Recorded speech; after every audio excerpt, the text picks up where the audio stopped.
আল্লাহকে এতটাই বিশ্বাস করবেন, তিনি যদি কাটার মধ্য দিয়ে আপনাকে হাঁটান তাহলে মনে করবেন আপনাকে গোলাপের বাগানে নিয়ে যাচ্ছেন।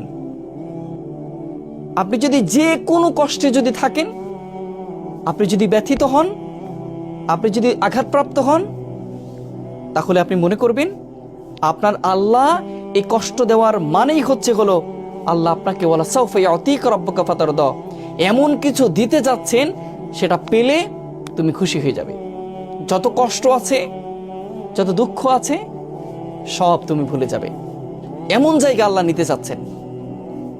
সেজন্য আল্লাহর প্রতি আমাদের বিশ্বাস নাই, আমরা বিশ্বাস রাখতে পারি না। আমরা রাখতে পারি না যে আমার আল্লাহ আমার সমস্ত কষ্টগুলো মুছে দিবেন।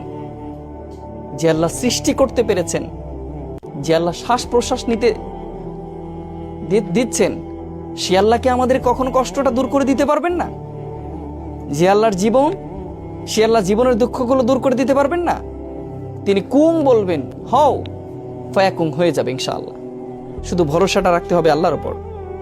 যেমন মুসা আলাইহিস সালাম পানিতে আঘাত করেছেন লাঠি দিয়ে, বিশ্বাস ছিল আল্লাহর উপরে। লাঠির কোনো এখানে ক্ষমতা ছিল না, শুধুমাত্র বিশ্বাসটাই ছিল বড়। আল্লাহ তাআলা তাকে 12টি রাস্তা তৈরি করে তাকে বাঁচিয়েছিলেন।